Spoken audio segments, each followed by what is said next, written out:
Catherine. Hey, Catherine, what's up? Hey, John. Yeah, just somewhere between crushing it and waiting for my coffee to kick in. How are you? Dude, it's late for coffee, man. You're a brave soul. Oh, no, 2 cups a day is pretty average, right? Yeah, but I usually have 9 of them, but before like 9 a.m., so good on you. Man, you're flexing it today. What's up? Absolutely.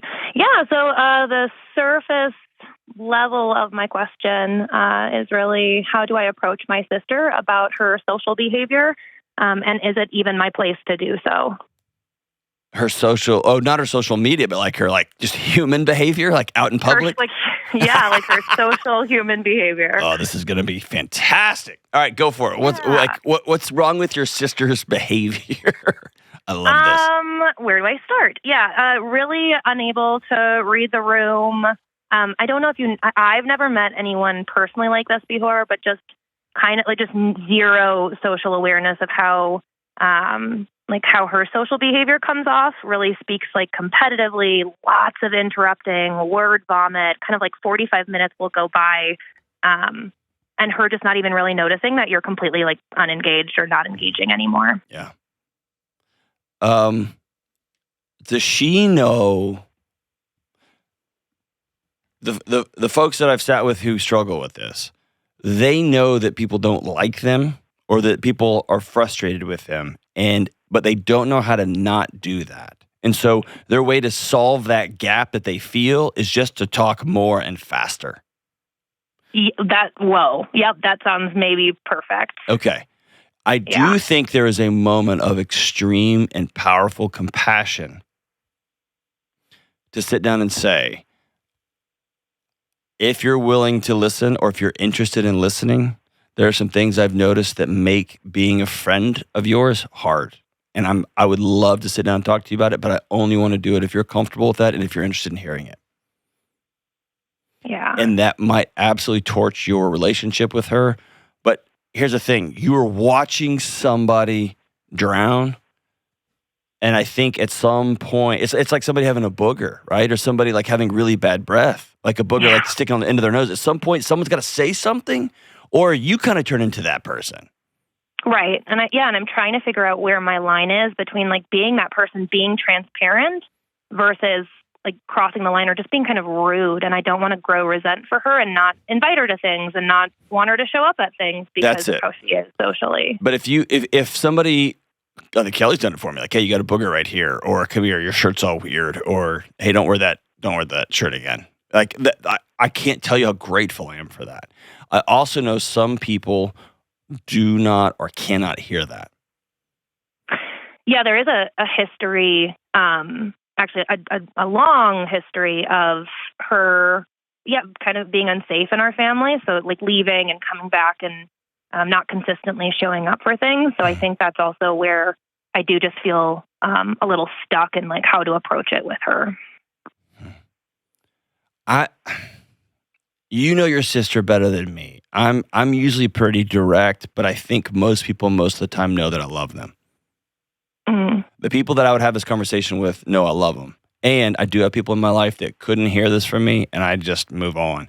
I do get your sense of like it's frustrating because I don't invite them, I don't talk to them, and you're kind of in a catch-22 because if they ever sat down and said, hey, you've had 5 parties or 5 get-togethers, you didn't invite me, why? And you said, all right, I'll tell you. Their natural reaction is going to be, why didn't you tell me that beforehand? Yeah. And also, if you know because you couldn't have heard it, then okay, you know that.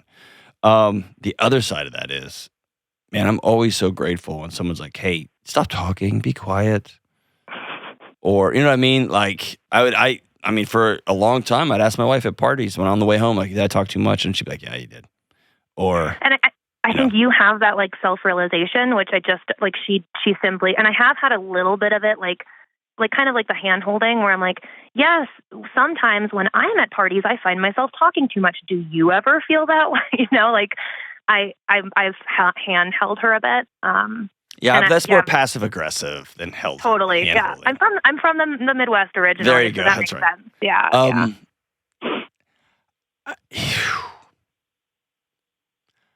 I don't know. It's easy for me to say because I'm on this side of the fence, but it feels like the honoring thing is just to sit down and say, hey, it's hard to be your friend, and here's why. But I also understand not going to hear it. So I'm going to honor her by not resenting her. And so I'll either not invite her or I'm going to go have my own conversations at get-togethers.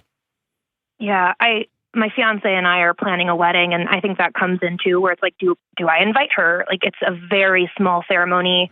It would just be his immediate family and mine, and I feel this sense of embarrassment with her, right? I think the right thing to do is to say something. That's your sister. Yeah. And I guess let me think it like this. This may be a bad analogy, okay? And I'm sure the internets will let me know if it's a bad analogy. Imagine a truck is driving down the street towards your sister, and you run out and shove her out of the way. And in the process of shoving her out of the way of this truck, she breaks her arm, she scrapes up her face, and she scrapes up both knees real bad. She can get up, go to the hospital, get cleaned up, and look at you and say, thank God you saved my life. Mm. Or she could say, how dare you push me down? Mm. You're the worst sister ever. Look what you did. At the end of the night, on both ends of, like, regardless of the response, you would sleep better than had you not pushed her out of the way. Absolutely. Okay. Yeah. So I think this is going to sound crazy. We're going to help our sister, but we're also going to be our identity here is we're a person who tells the truth, and we're a person of character and integrity. I can't continue to let you get run over by a truck in these social situations, and I'm not going to invite you to my social situation unless X, Y, and Z. Wow. And I like that. And I think that's really hard. Yeah. And so you need to have some space in your heart for her to look at you and say, how dare you? I'm not coming to your stupid wedding. I hate you. I've always hated you. You're blah, blah. Like, she gets to choose how she responds to getting pushed out of the way of this truck. But at the end of the day, you'll know I did the best I could to love my sister. Yeah. And I hate this for you because I know there's no way to win this. I mean, we don't want to win, but there's no way this ends well. I know that. You know what I mean? I can hear it on you. There's no way this ends well. Yeah, and there is just a lot of conversations around her too that do you want me to add an extra layer, Dr. John? Why not? Just a large history of addiction and like addictive personality on her side. And just a struggle of like talking to her when she's in that ruminating, I don't know, spiraling. Yeah. Yeah. And the demon is when you get clean, the thing that your body's craving is connection. Yeah. Yeah. That's what I sense. She's been showing up to more family things. Like, I want to invite her. I want her to be there. How long has she been clean? I don't know that she is. Okay. Totally. Yeah. And so maybe that's the place to start. You cannot come to my wedding if you're using. Yeah. Yeah. And I'll walk with you and I'll love you, but we all know.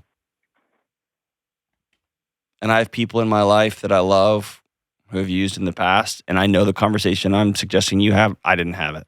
That's just me being honest. I wasn't tough enough to have it.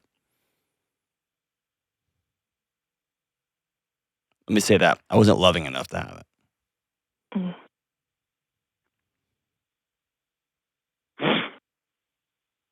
One of my rules on this show is to, like, 99 times out of 100 say, like, hey, this is what I would do in my house. And I'm just telling you, I didn't, it wasn't in my house, but it was with people that I care about. And I should have had a different kind of conversation. I didn't.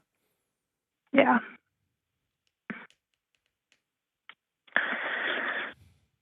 Whew. I hate this for you. Thank you.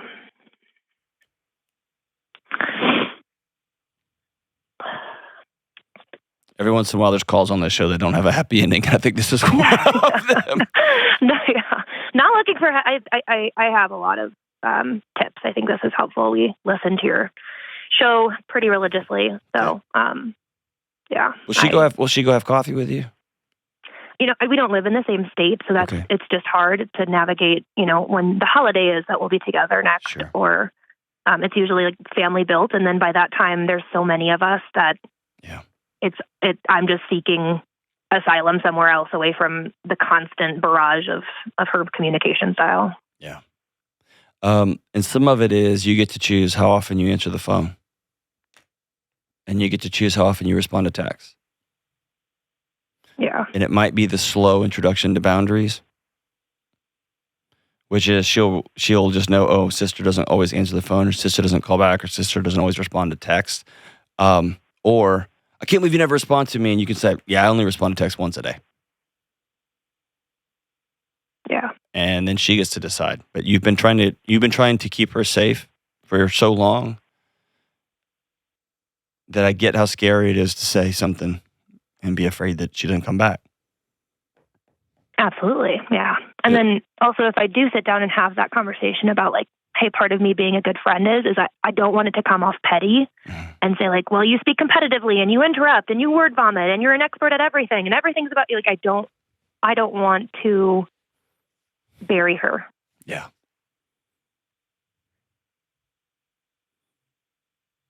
Yeah.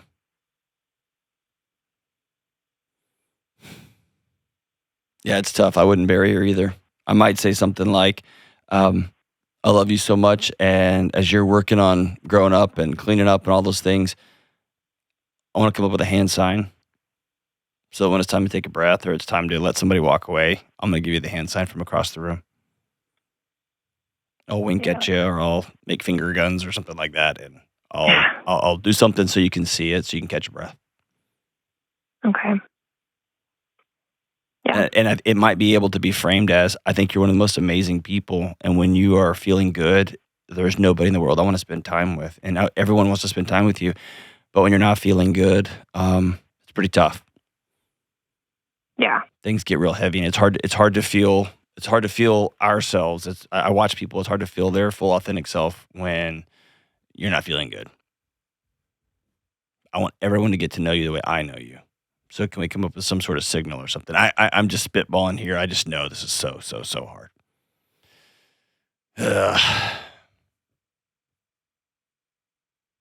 This one's tough. But I always think you're within your rights to call somebody that you love and care about and say, you have to be clean at my wedding, at my special event. This event is about us, and you're going to be our guest at our thing, and I need you to be clean.